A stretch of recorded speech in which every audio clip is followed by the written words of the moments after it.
जय महादेव। धर्म एक रहस्य में आपका स्वागत है। आज हम बात करेंगे एक और रहस्य के बारे में, धर्म बड़ा या कर्म। मनुष्य सदियों से एक ही प्रश्न पूछता आया है, अगर कर्म ही सब कुछ है तो अधर्मी लोग सफल क्यों होते?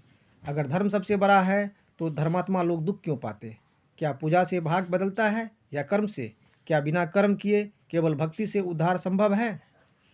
आज धर्म को लोग पूजा, व्रत, मंदिर तक सीमित समझते हैं, लेकिन शास्त्रों में अर्थ है सत्य, न्याय, कर्तव्य, मर्यादा, करुणा और सही आचरण।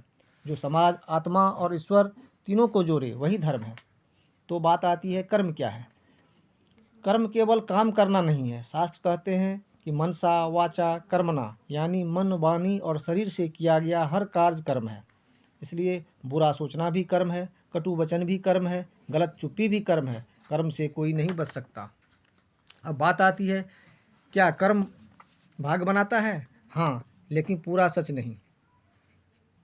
पहला, संचित कर्म, पिछले जन्मों का कर्म।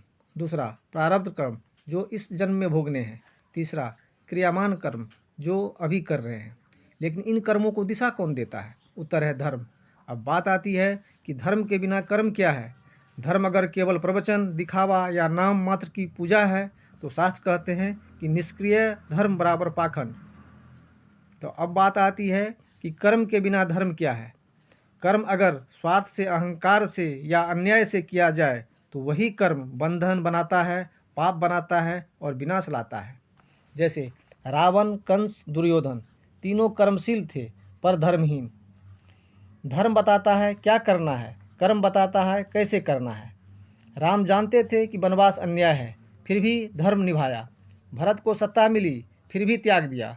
यहाँ धर्म ने कर्म को महान बना दिया।